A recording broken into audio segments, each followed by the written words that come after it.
yeah, wait, I also have to explain all the tiers again, but yeah, this is a little bit scuffed. I'm sorry, you guys, but anyways. So, okay, we have hold up, we're cooking, and that means it's great, because we're cooking, obviously. Now, immortal is immortal. Good, even if you're good, means that it's just a solid opening, but you can't play it like 10 million times. Like, yeah, it can't be the main weapon, I'd say. Then you have good, but only if you're bad. Then we have what are we doing and why? That speaks for itself. We have garbage, unplayable. That also speaks for itself. And then we have MK bridge spam. Now, this refers to the Mega Knight bridge spam. I don't know if some of you are playing Clash Royale, then you will know this reference. It just means you're brain dead, essentially. Like don't touch that. First off, the Accelerated Dragon. Yeah, this opening is based on the principle that black, well, gives up space in order to fight for the center. And you have a couple of main lines. And I used to think this opening was really bad. This Maruchi bind was really bad. Because, of course, white gets lots of space. But in fact, it's proven to be pretty difficult. Now, this line is actually good for white. And the reason is that black is lacking space. Therefore, he wants to trade some pieces. That's quite obvious. And they play d6. And now he gets some dark squares. And I was, of course, discussing where to place it on the list, and I would say this opening is good, even if you're good.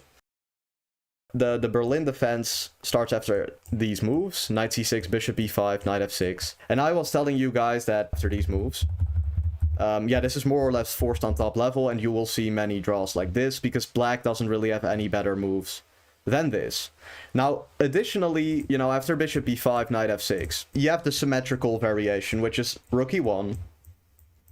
We capture everything. I think, wait, actually they play bishop e7, bishop f1. They capture everything.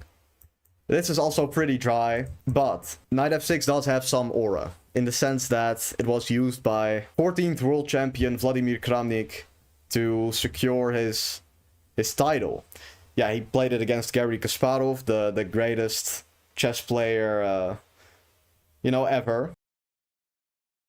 And Kasparov wasn't able to crack this opening, and modern engines aren't either. It's good if you want to draw, and I will definitely, you know, put it in the immortal list, because it's a great opening. It's objectively good. You can't really go wrong with it. But like, if you're below, let's say like 2400, don't touch this, because like you shouldn't be making draws. But like, it's good if you're at a high level. Let's say it like that. Okay, then the next opening is the Chigorin defense, but against 1d4. And the reason it says but against 1d4 is because there's two Chigorin defenses, and we'll get to the other one later, of course. But this opening arises after the moves d4, d5, c4, and then they play e6, I think. Yeah, knight c3, and then they play knight c6.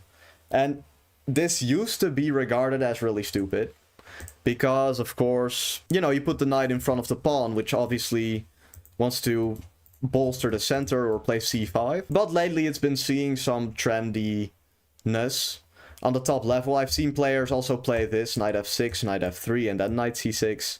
And yeah, it turns out it's not as stupid as people thought it was. You know, after e3, I think there's some plans with bishop d6 taking and then playing e5. But it's clear that white will gain an advantage. So yeah, but it's definitely decent, but it's not exactly, you know, the most sound opening ever. I would say it's good even if you're good, but it will be at like the bottom here. Like it's edging these two tiers. Okay, then we have Philidor e-take d4. Now, this opening, just like the Chigorin, has also two different names, because you have Philidor defense, which starts after d6, knight f6, and e5, which we're gonna check soon, and we have the opening that's e4, e5, knight f3, and then d6. And I used to think this opening was just stupid. And the reason is that, well, now white has a pawn in the center extra, an extra piece developed, more space, and the engines also give him a big advantage. And after knight c3, bishop f4, queen d2, that's the main line for an advantage. Yeah, white is doing well. You can also play g3, you can play bishop c4. There's quite a lot of options for white. But in fact, there are sort of options for black, and I underestimated this opening. And the point of black is that, let's say white just does nothing. So he plays bishop e7, bishop e2, castles, castles. And he wants to kind of Play rook e8, bishop f8.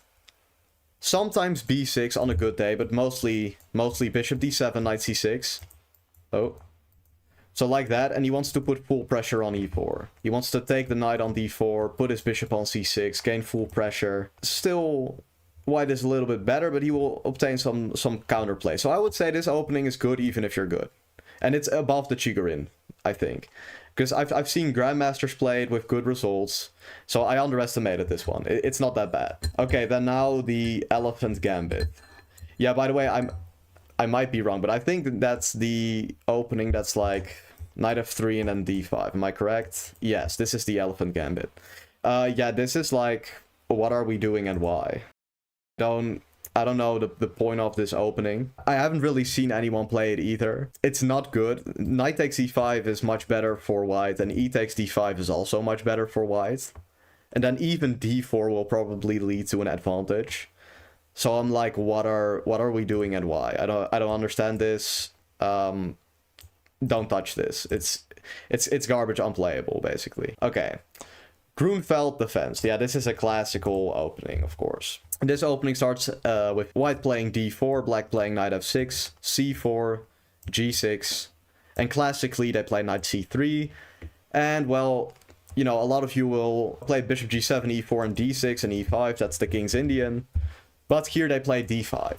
And this opening, unlike the King's Indian, has withstood the test of time. It has, you know, a lot of exceptional pawn structures with players, you know, really trying anything. But the point is that black gives up the center, puts his bishop on g7, and now he has created a weakness with white. So he gives up the entire center and attacks it from a distance. And this is also what we see with openings like the Pirch defense.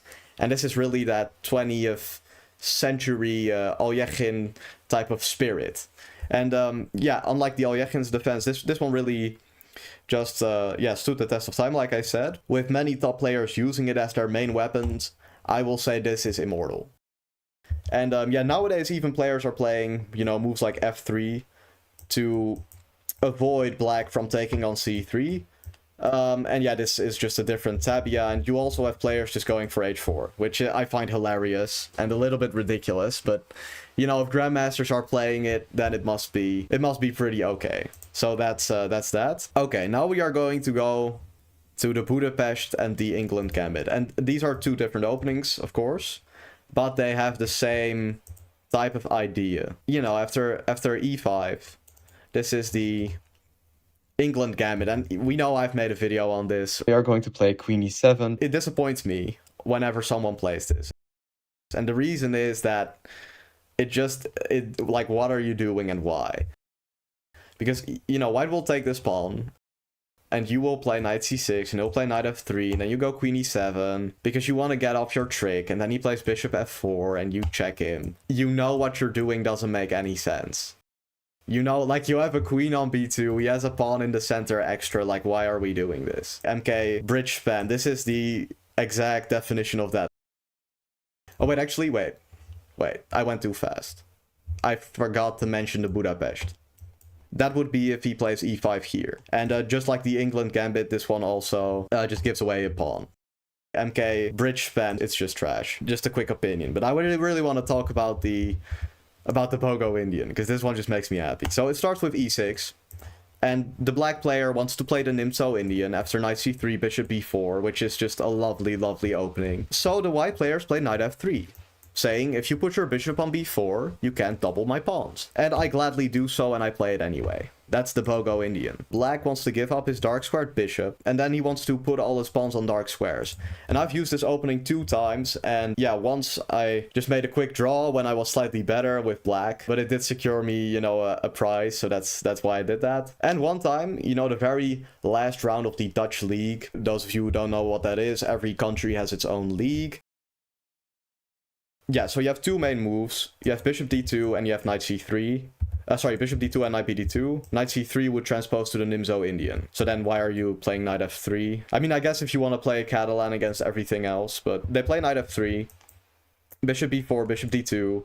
Now here there's a couple of moves like a5, queen e7, and bishop takes d2. Yeah, I played queen e7, and the point is that, of course, the queen gets active if he takes, which is good for black. So you keep the tension, you know, you put all your pawns on dark squares, and yeah, you have a solid and nice position. I would say I would really recommend this if you're like an intermediate player, you know, like 1500 rated on FIDE. I would say it's hold up, we're cooking, because I wouldn't play it every single game, but you can. Dus Sveshnikov.